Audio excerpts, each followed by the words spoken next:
have experienced at some point in our lives where we had to move from one place to another. Amen. Move from house to another house. Oh, We had to move from one city to another city. In my case, I had to move from one country to another country at the request of the United States government. And in moving in itself can be very tasking as well as stressful. Yes. Yes, You man. got packing, you have to do things you gotta get rid of. You find out just how much you just kept when it's time to move. And it can be a very stressful and daunting task. And if you don't prepare properly, it can sometimes even overwhelm you. Amen. But my question is, what happens when God comes and tell you it's time to move, yet He don't tell you where you're moving to? Oh, come on. Come on. Telling you where you're Come going. on. You Oh, just come know on. it's time to go. Oh, Yeah, amen. Come on. Right? oh. Amen. Know that you know that you know. Maybe you was sitting watching television. Maybe you were at your old church, and whatever the case may be, you're sitting around looking at life, and you're doing a reflection and evaluating of your life, and just that still small voice get in your head and say, it's time to go. Gotta go. And I believe that's what God is not only telling me as an individual, but I believe He's telling us collectively. Amen. He may be speaking to you personally. I'm not the only one He targeted this Oh, yeah. week. Amen. And so it's time to move. And for lack of a better thought, God put on my thought, preparing to move. That's the thing. I believe if we get our minds right and it can settle in our heart, then that which we have to face will be better dealt with when we're able to wrap our minds and our hearts around that which we have to do. So if you don't remember anything, remember this. Your vision for tomorrow gives you the power you need for today. Your vision for tomorrow gives you the power that you need for today. The Bible even suggests that those who have no vision, Perish. and they will perish. Amen. That's real. You'll get overwhelmed by life because you have no vision. Now, let me say this and qualify what I'm saying. We can't come up with our own vision. We can't come up with our own vision. That's what we would call an unauthorized vision. But when God gives you a vision for tomorrow, it will give you the fuel, it will give you the power, it will give you the sustenance that you need in order to make it through the day. And so God lifted up an individual that we're all familiar with. His name is Abram. Affectionately we say Abraham. But during this particular time, it was Abram. And if you turn your Bible to Hebrews chapter 11, verse number 8, we're going to bounce back between Hebrews chapter 11, verse 8 and 9 and 10, and we're going to go back to Genesis chapter, I think I started off in chapter 15. 15, chapter 16, chapter 17, chapter 18, chapter 19, chapter 20, and chapter 21. I know some of y'all saying the devil is a lie. Preach. In order for me to get this, Preach. to prepare us to move, I think we have to cover all of this ground. So here's what Hebrews 11 and 8 says. It says, by faith, Abraham obeyed when he was called to go out to the place which he would receive as an inheritance. And he went out not knowing where he was going. By faith he dwelt in a land of promise as in a foreign country, dwelling in tents, with Isaac and Jacob, the heirs with him to the same promise. For he waited for the city which has foundation, whose builder and maker is God. By faith, Abraham. And just in case some of y'all forgot, our pastor quoted this definition: faith is daring the soul to go beyond what your eyes can see. You're daring yourself to trust God at His word.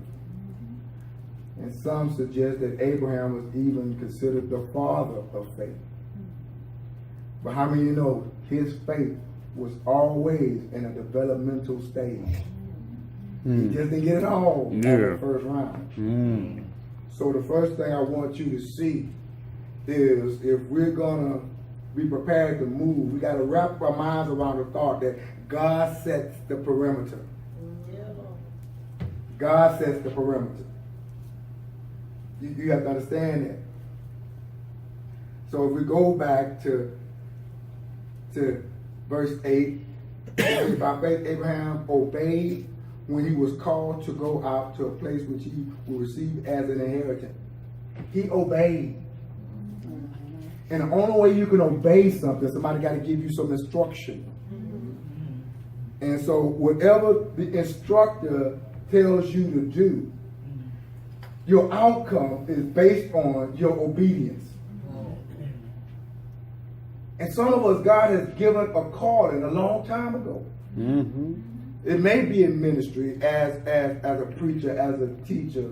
It may be in ministry as a servant. It may be in ministry as an evangelist. It may be in ministry as one who serve in the capacity of hospitality and administration. Whatever He called you to do. Can I ask you a question? And you don't only have to answer it once. Exactly what did He save you to do?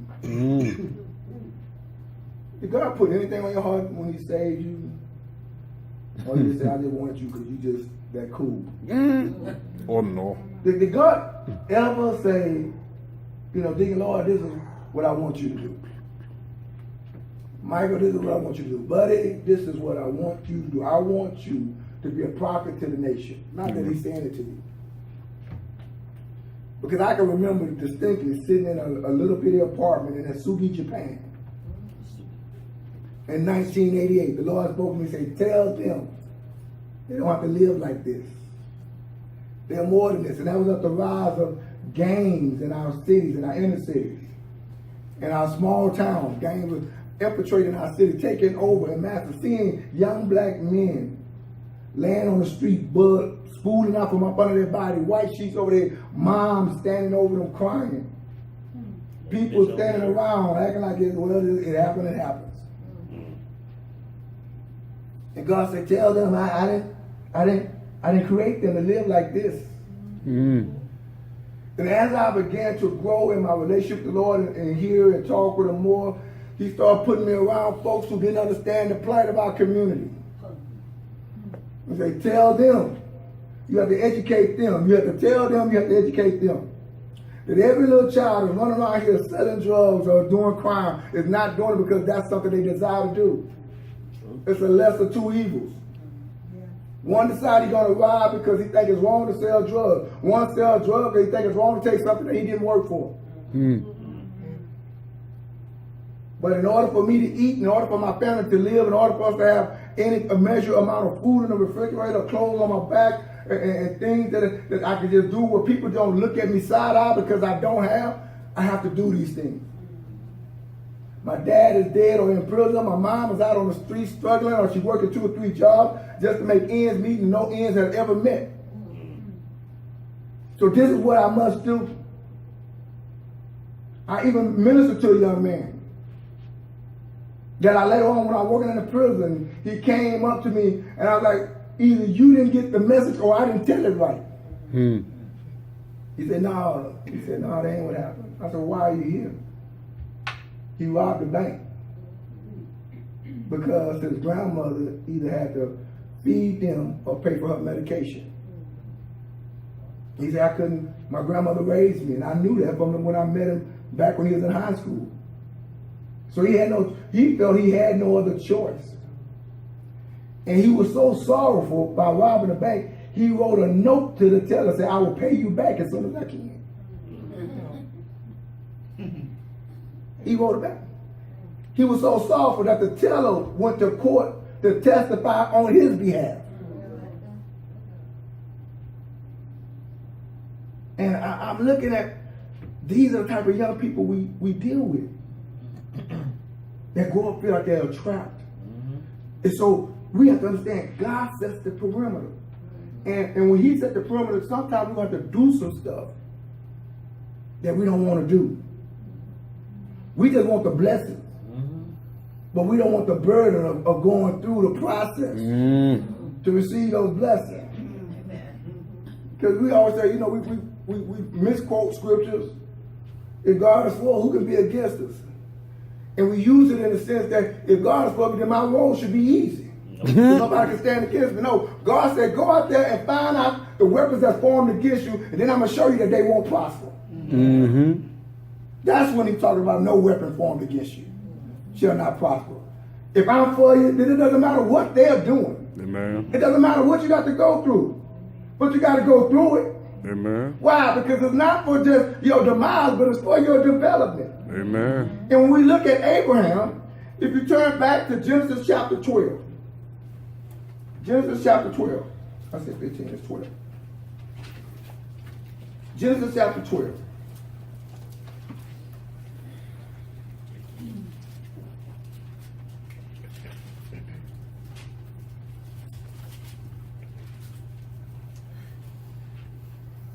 It said, now the Lord said to Abram, get out of your country, from your family, from your father's house, to a land that I will show you. I will make you a great nation. I will bless you and make your name great. And you shall be a blessing. And I will bless those who bless you, and I will curse him who curses you. And in you all the families of the earth shall be blessed. That's a mighty big perimeter. Oh, yeah. And what made it so crazy to Abraham? At this time, he around 74, 75 years old. His wife's womb was barren. They had no children. And yet God come and tell him that all the family's going to be blessed through you. This is what God said. He said, those who bless you, I'm going to bless them. Those who curse you, I'm going to curse them. And God said, everyone on the earth going to be blessed because of you. He set the parameter. Why is that so significant? Because when I got in ministry and God put on my heart to start a church, and he said, impact the world. And I look around and see all these empty seats. But how you want me to impact the world? I can't fill the little seats I have in here. It ain't for you to fill the seats. It's for me to fill the seats. So you have to be prepared to move. No matter what it looks like, you got to be ready to move. Why? Because the world is waiting on us. And so he said, I want you to impact the world by making disciples one at a time. Amen. So guess what our job is? Make disciples. Start there. You leave the rest up to God. You find that one disciple. Matter of fact, I double dog dare you to pray to God.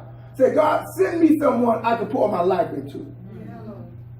Amen. And let's see what happens. Because if we're going to try God at his word, we might as well try it. Amen. We try with money, don't we?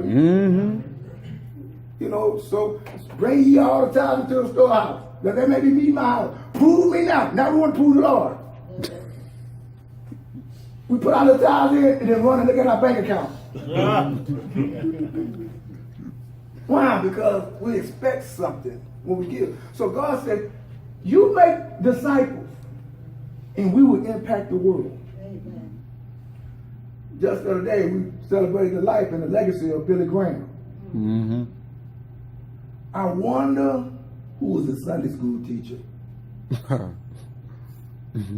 that felt unappreciated, coming in Sunday after Sunday, going to teachers meeting after teachers meeting, and sharing the gospel of Jesus.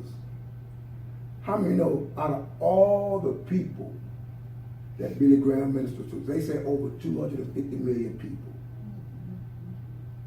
They say he was a pastor to the presidents. This man had great influence.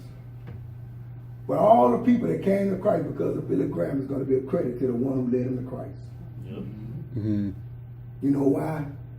Because she sowed a seed, or he sowed a seed. And God adjusts the parameters. Mm-hmm. There it is. All we got is we don't know who we're talking to.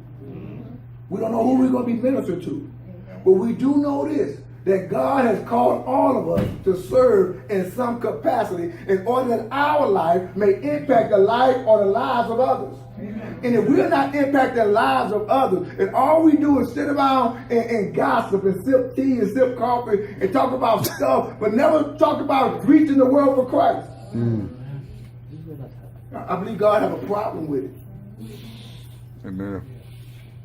And if we just stand by and say, God, is what am I doing?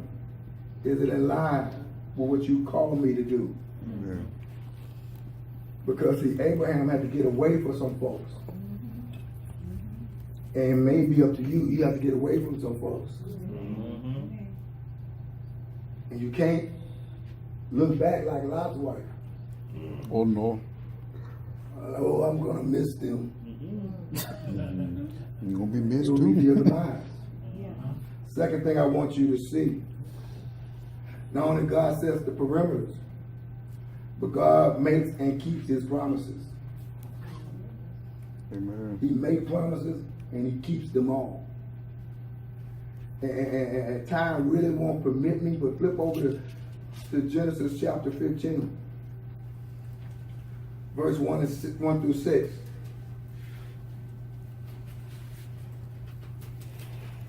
We'll put your finger there on 1 through 6. Let's go back to Hebrews 11, verse number 9.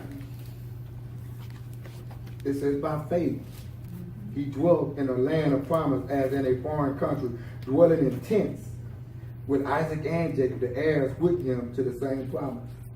Because it was his son. But what caught my attention was they dwelt in tents.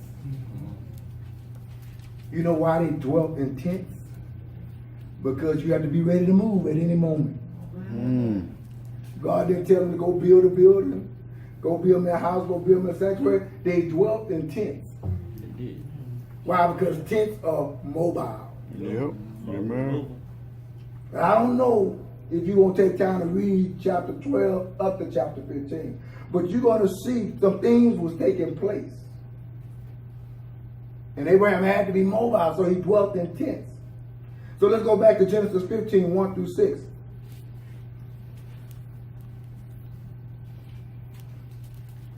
It said, after these things, the word of the Lord came to Abram in a vision, saying, do not be afraid, Abram. I am your shield, your exceedingly great reward.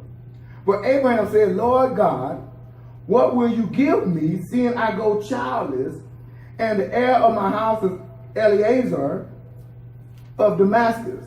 Then Abram said, look, you have given me no offspring. Indeed, one born in my house is my heir.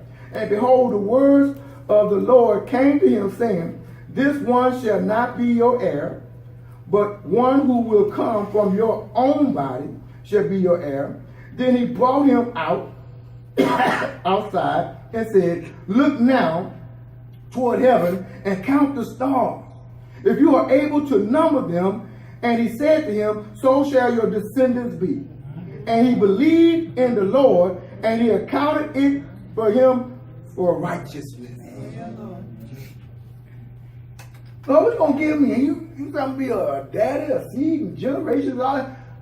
I only have one second cousin in the house. That's the only one linked to me in my lineage. I said, no, he's not the one. He's not the one. I'm going to send you one from your own body. Not your brother's, not your cousin's body, but from your body. 75. Wife about 65. Her woman barren. Don't think they haven't been trying to break the curse of a perceived curse.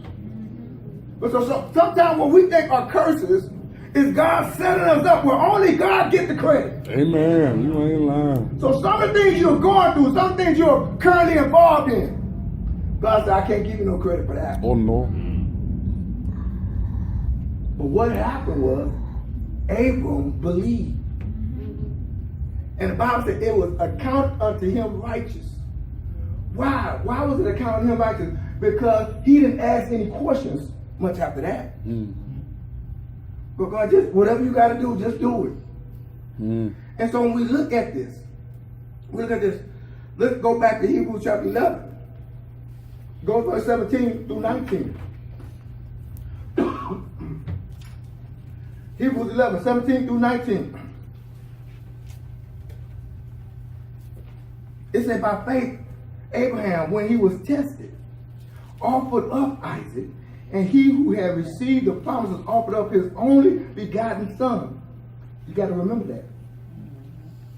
Of whom it was said, and Isaac your seed shall be called. Y'all see that? Concluding that God was able to raise him up, even from the dead, from which he also received him in a figurative sense. Y'all remember Abraham had to give up Isaac? And I'm kind of jumping ahead of myself. I got to take you back. But I want you to get right here. God fulfilled his promise. He provided a sacrifice.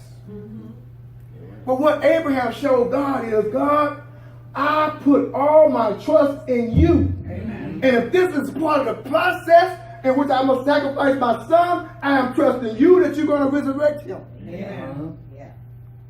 I'm trusting you to do that. I don't see it. And then you have to credit Isaac. Because at this time he was a lad. Which means he was around the age of 12.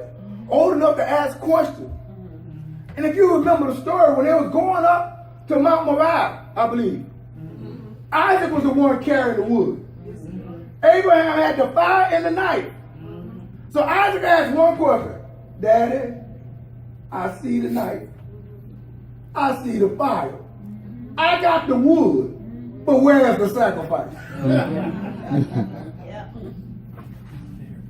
And you know what he said? The Lord will provide. Why are you saying that, Pastor? Because God has set a parameter for you to understand that he made you a promise, that he saved you to do something. But yet that something he saved you to do, you can't see yourself doing it because either you underqualified or it's not your thing or I'm too good for that. But if we can ever get to a place in our life where we totally believe what the Lord has said on our behalf or to us, he would have counted unto us righteous. Because God is not a respecter of person. He's not. And we all want the blessings of Abraham. And I know some of us will sacrifice our children on certain days.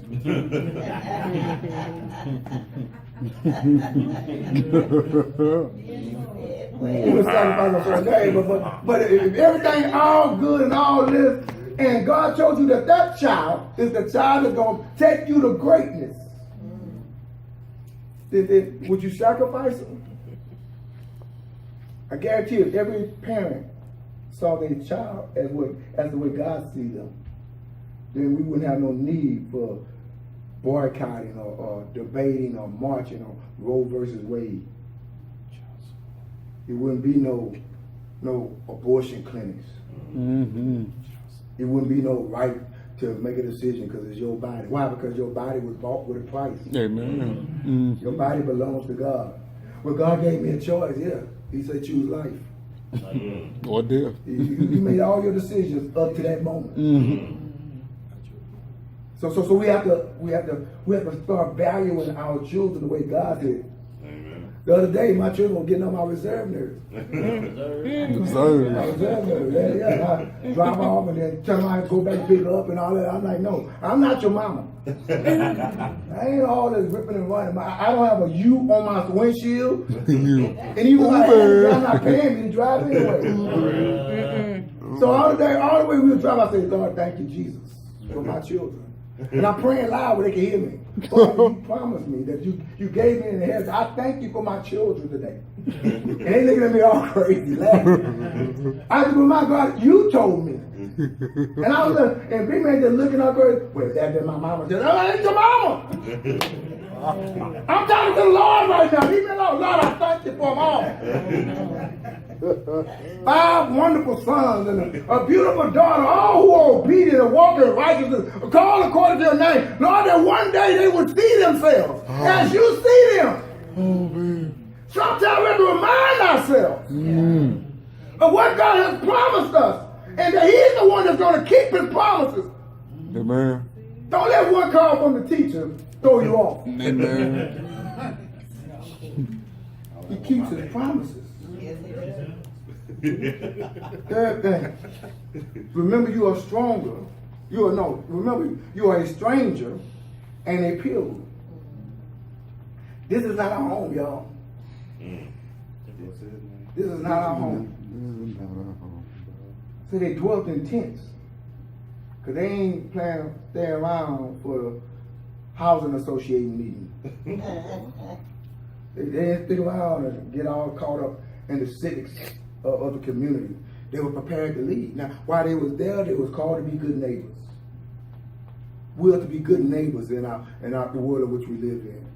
We are to participate in ensuring that the rights of individuals are met, that we can't sit there and look side-eye at when wrong is done and we say somebody need to do something about it, and God places on your heart that somebody need to do it. You are that somebody.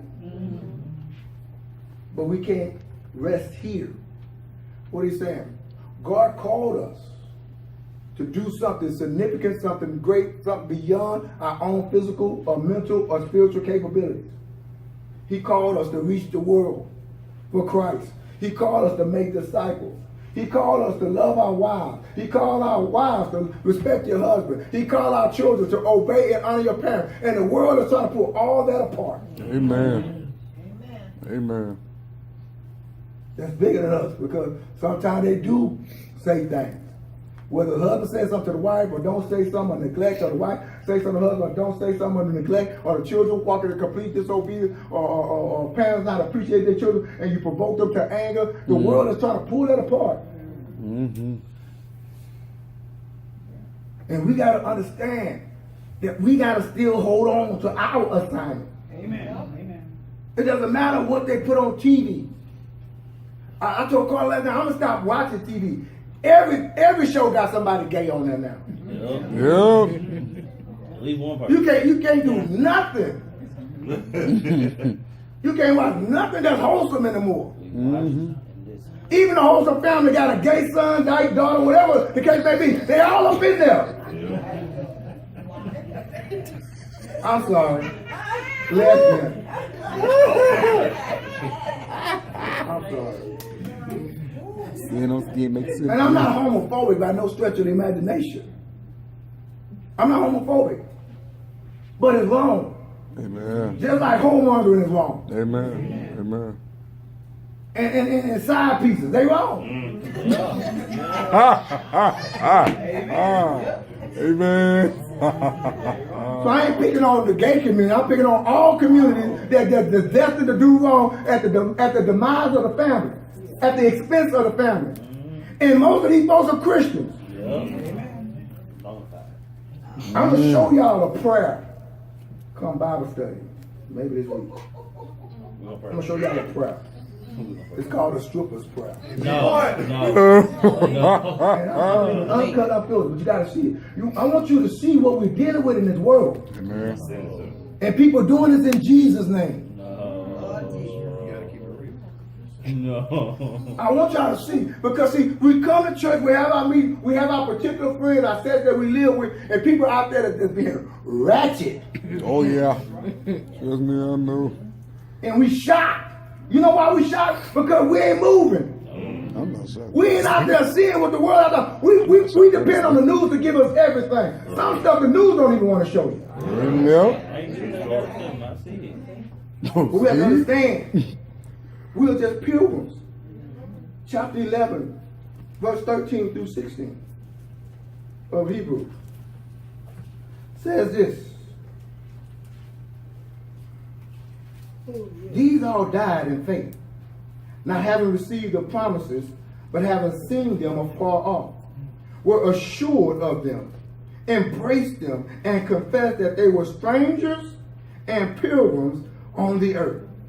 For those who say such things declare plainly that they seek a homeland. Truly, if they had called to mind that country from which they had come out, they would have had opportunity to return. But now they desire a better, that is, a heavenly country.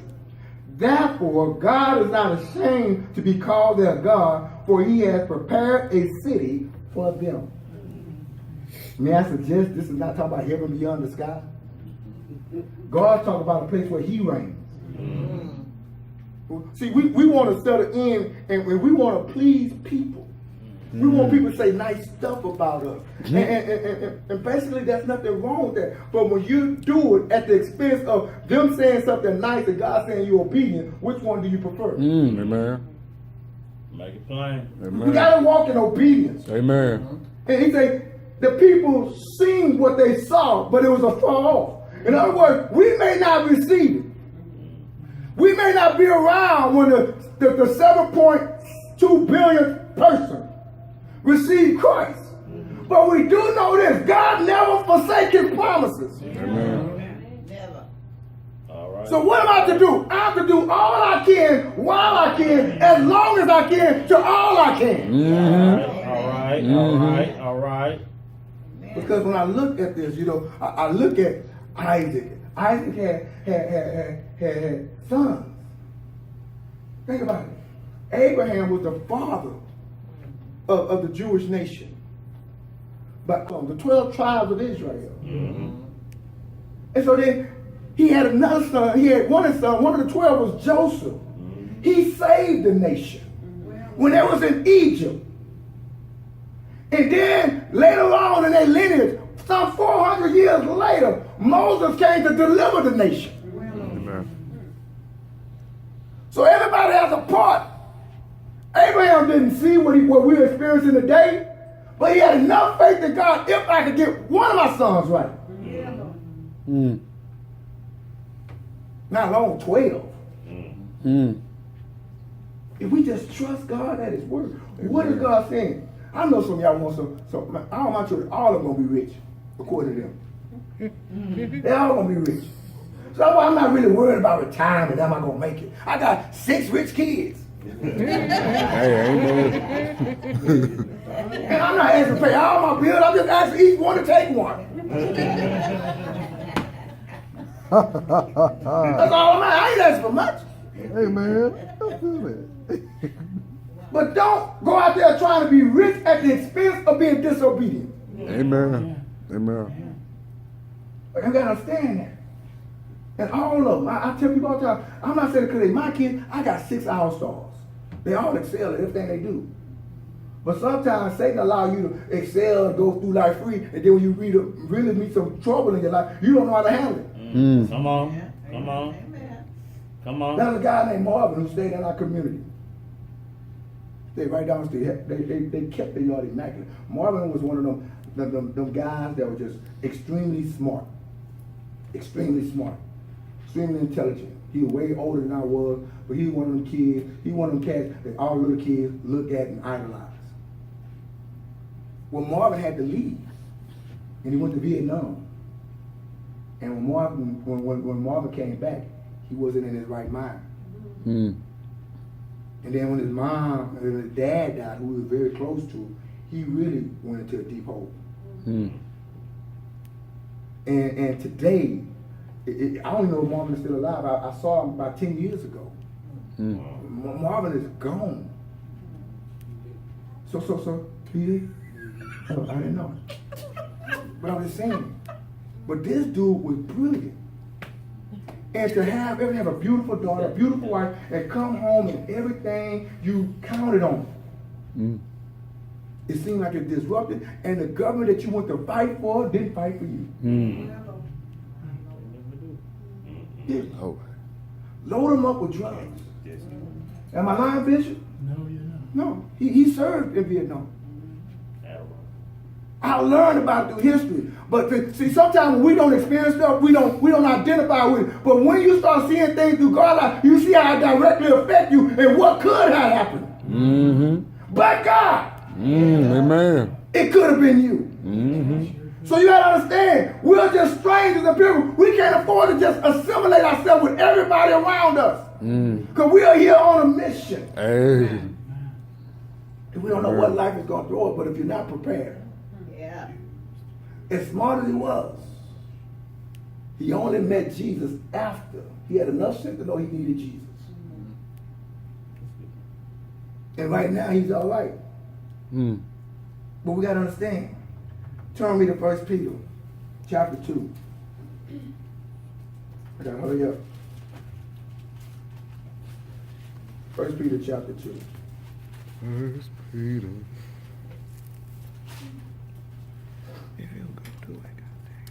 First Peter chapter 2. Verse number 11.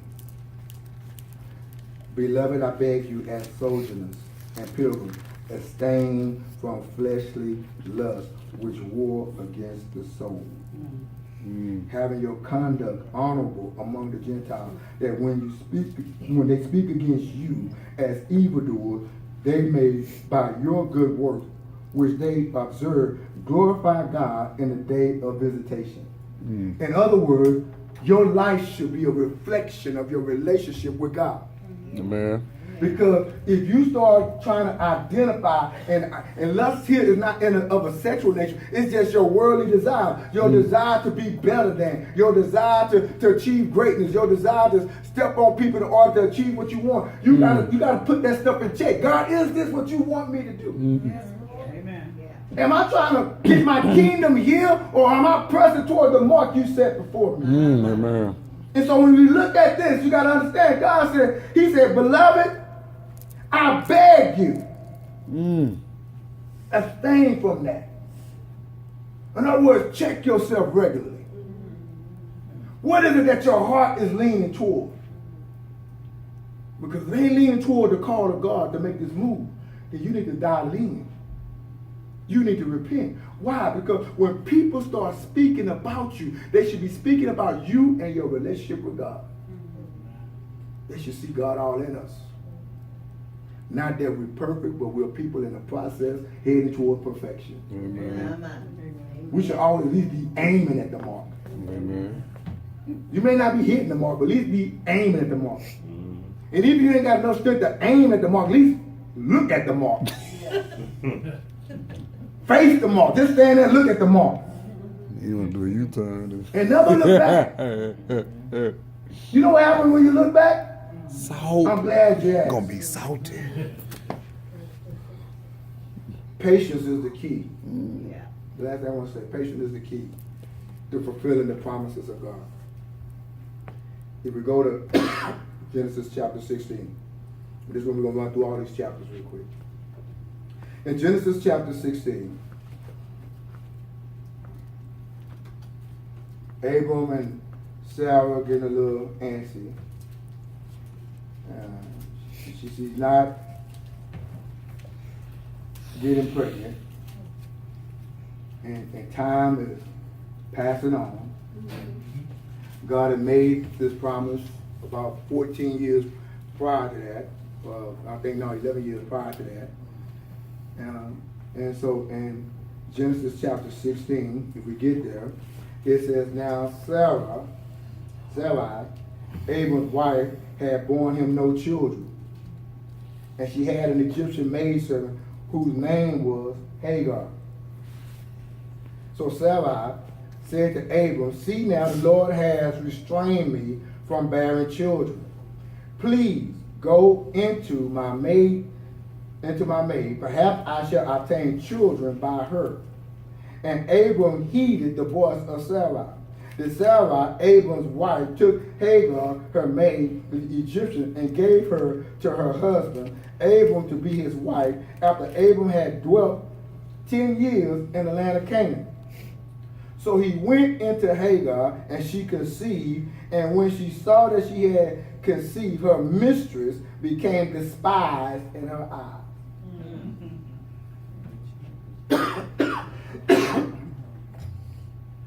This is my point before I drop into this point.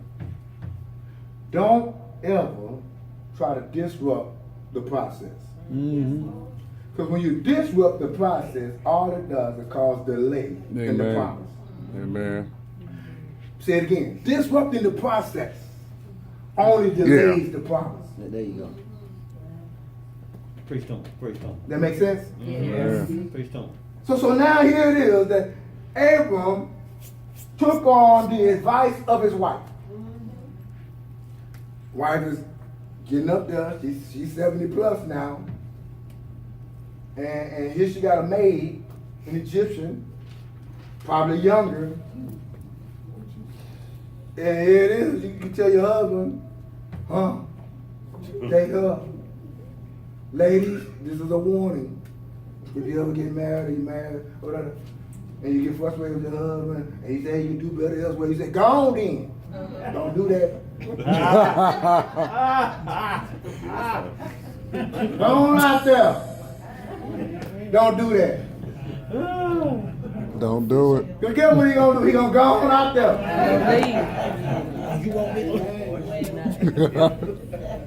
How often have you seen through social media, through TV, or through the radio, reading a book? I don't care what it is, where the side piece want to be the main piece. And that's a confrontation. We will not have it. The side piece just started. Abraham had a side piece because of his wife. And then the side piece, look at the wife like, I did what you couldn't do. Ooh. So now she's looking at her side out. Sideways. But the story doesn't stop there. So Sarah told Hagar that you're no longer right. I'm putting you back in the role of a maid. And she began to dog her out. Probably dog the kid out too. His name was Ishmael. So much so that Hagar ran off with the child.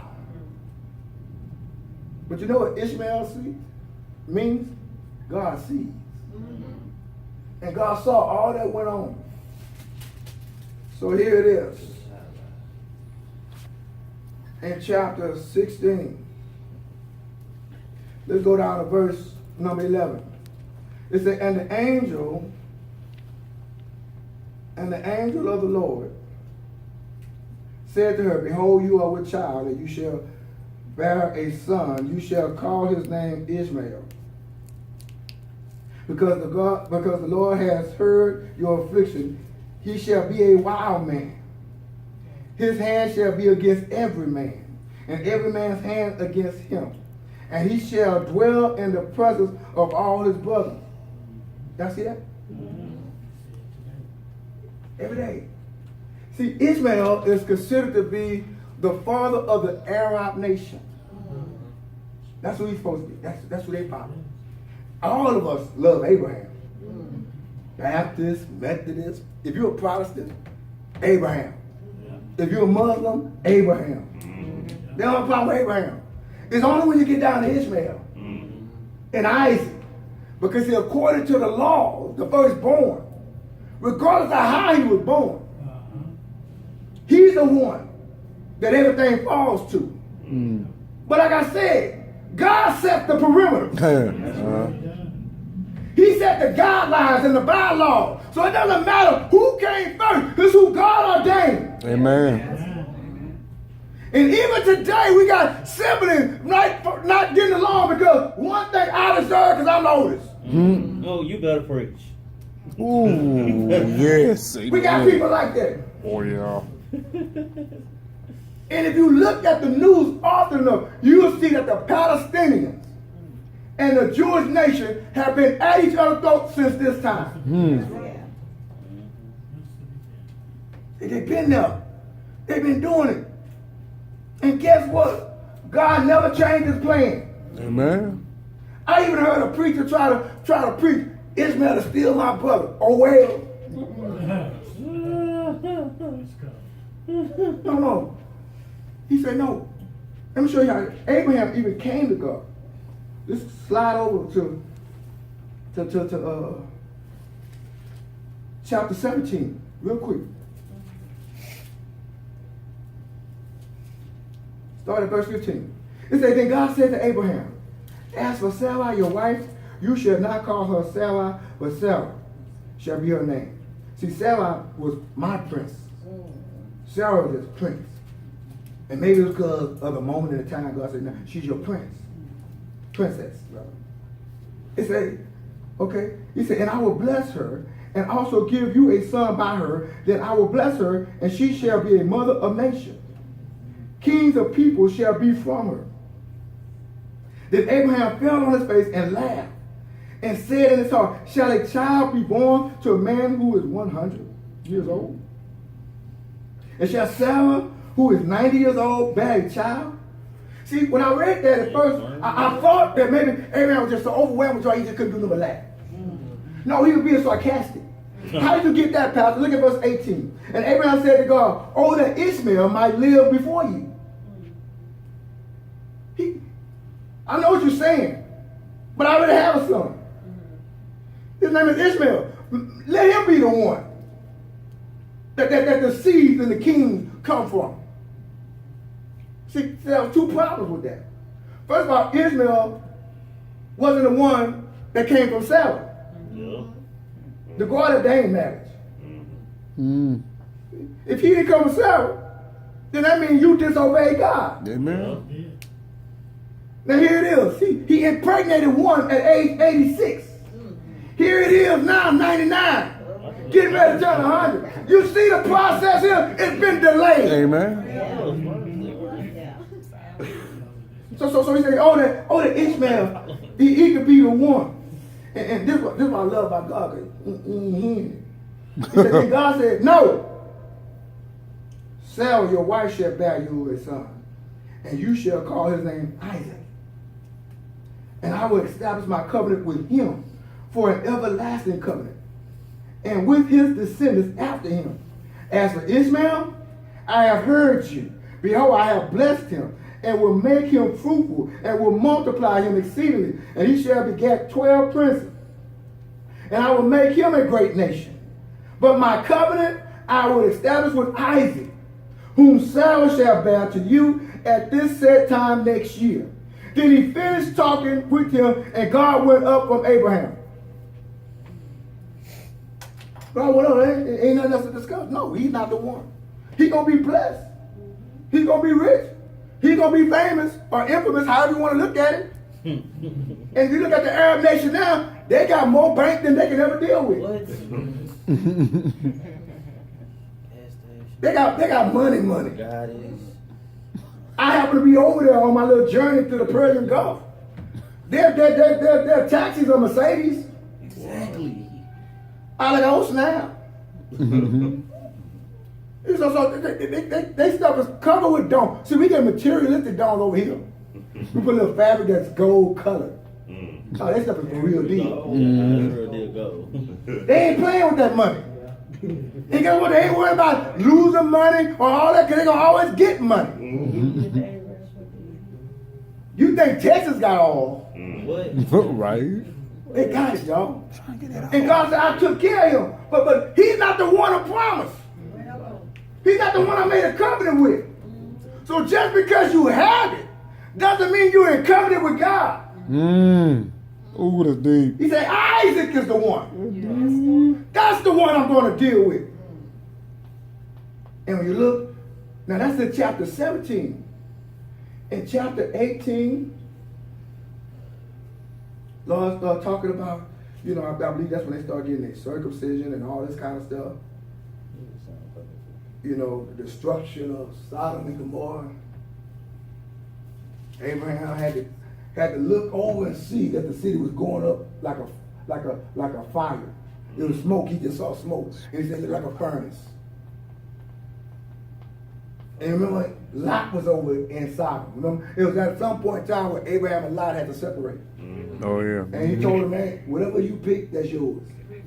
And I'm gonna take whatever's left. So Lot saw Sodom area, the area of Sodom, near Sodom, and he saw that was green and lush and good for grazing his cattle and all that kind of stuff, because his workers and Abraham's workers had a falling out on who would feed where, so they separated them. Abraham said, man, there's no need for us having beef. You just go your way, I go my way. And so he went. But then God got tired of Sodom and Gomorrah. Because as the Bible says, much wickedness there. And people are always trying to say it's because of the gay community. That was just one of the problems. Amen. Go back and read your biblical history. It was one of the problems. They didn't take care of the least of these. And God got a problem when people don't take care of people in need. Amen. And so they began to have all these problems. And so God said, I'm going to kill them all. And so then Lot going to try to plead with the Lord. Lord, if there's 50 people in this city, would you spare them? He said, for 50, I won't kill nobody. But they couldn't find 50. Well, Lord, maybe if it was 50 minus 5. All right? He said, I'll tell you what, God said, how you do you better. If you find 40, I won't kill him. Couldn't find 40. Well, Lord, what about 30? And the number kept going down, down, down, down, down, and to the point the angels of the Lord showed up. They told, and Lot saw them and said, okay, y'all come into my house. Y'all stay at my house. And the angel came in, and then these men came to his house saying, where are those good-looking men that you brought into your house? Bring them out here so we can have sex with them. Oh, Lord. And Lot stepped outside his house and said, don't do that. Because see, under Jewish law, that if you had guests in your house, you were responsible for them for their livelihood. I mean, no harm or hurt could come to them because they was under your roof. And what you're saying is I can protect you, feed you, and everything else. He said, don't do this wicked deed. Matter of fact, he was so desperate, he said, hey, I got 2 daughters in there, never been touched by a man. I'll send them out here to y'all, and y'all can do what y'all want. They said, man, if you don't go get the men out that house, we're going to do to you even worse than what we're going to do to them.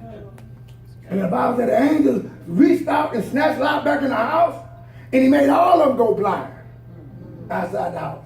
He said, in the morning, you need to get your family, you need to get your children, you need to get your son-in-law, and all y'all need to get up out of here. Because we're about to destroy all this. About to get mapped. All this is about to go down.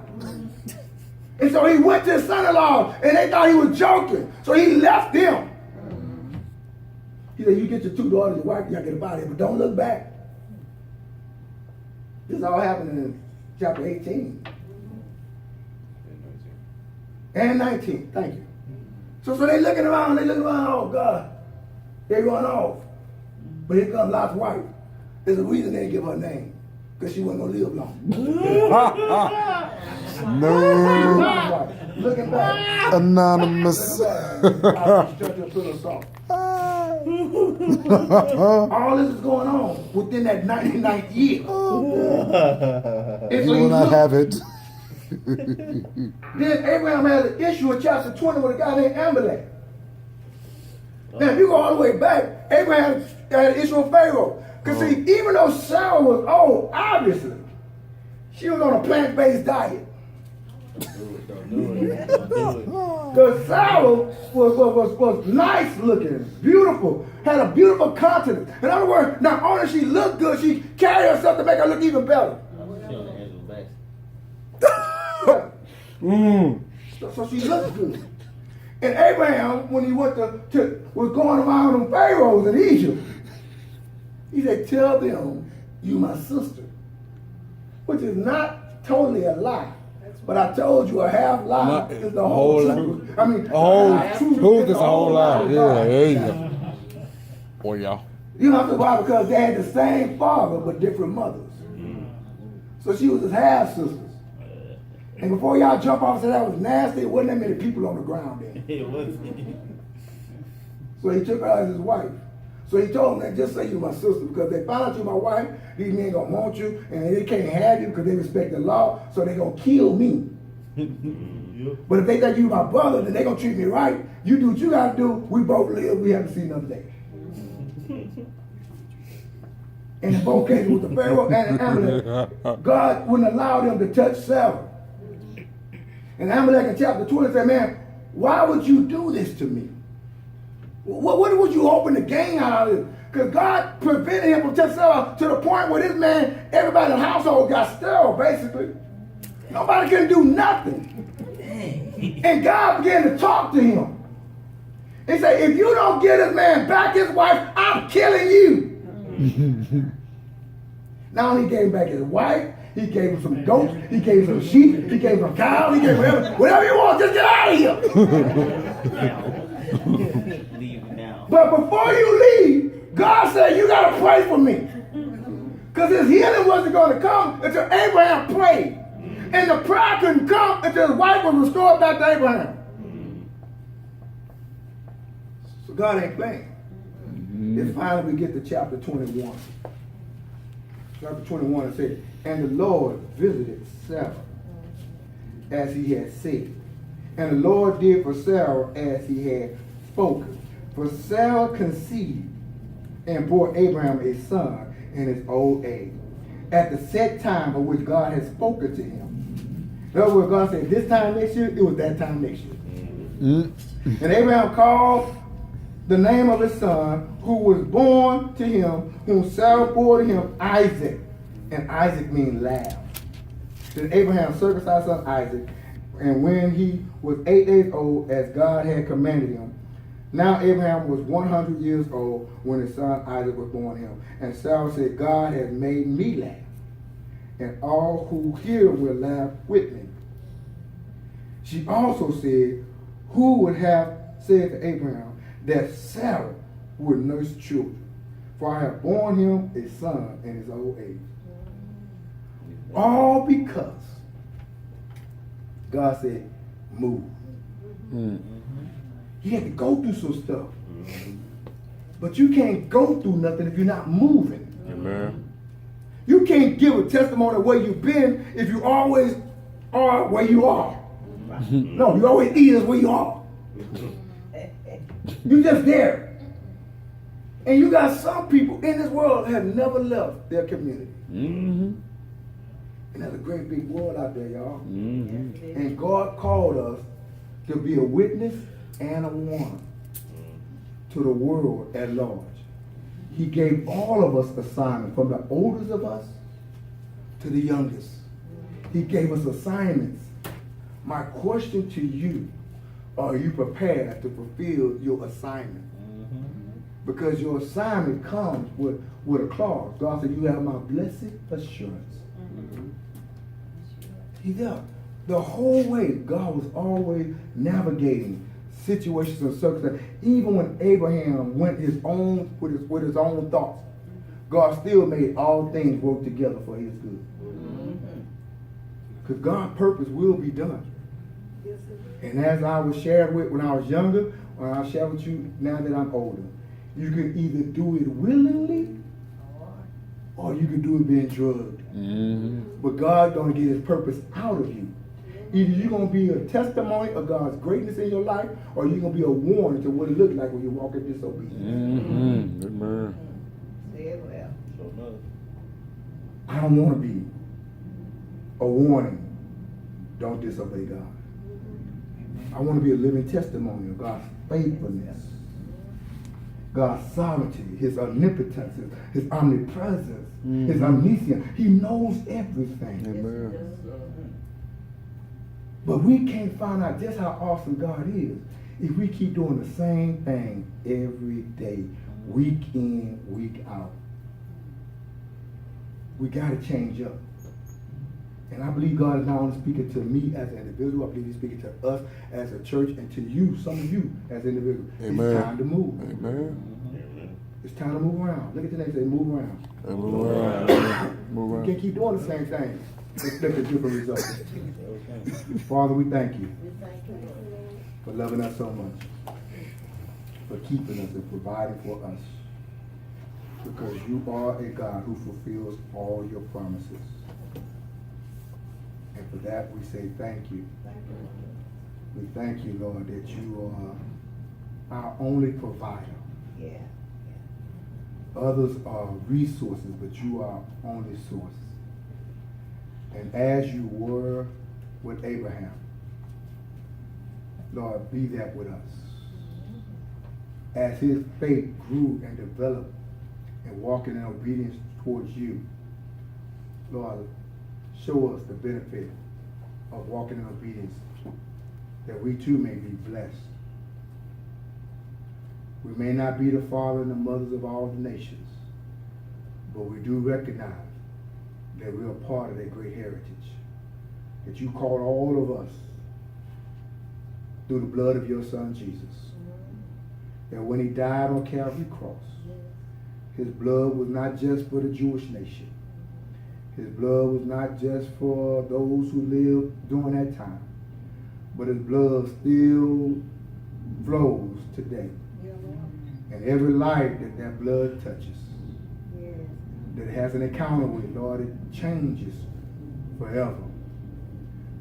So Lord, let us continue to develop. Let us continue to seek after you, because we know that you will give us our just rewards. Yes. And for that, we say thank you. Thank you, Lord. So if there's anybody here, Lord, that need to rededicate their lives to coming back into servitude, serving you as you have called them to serve, not coming up with our own agenda, but surrendering to your assignment. And for that, Lord, we just thank you that you've given us yet another chance. Yes. In Jesus' name, amen. Amen.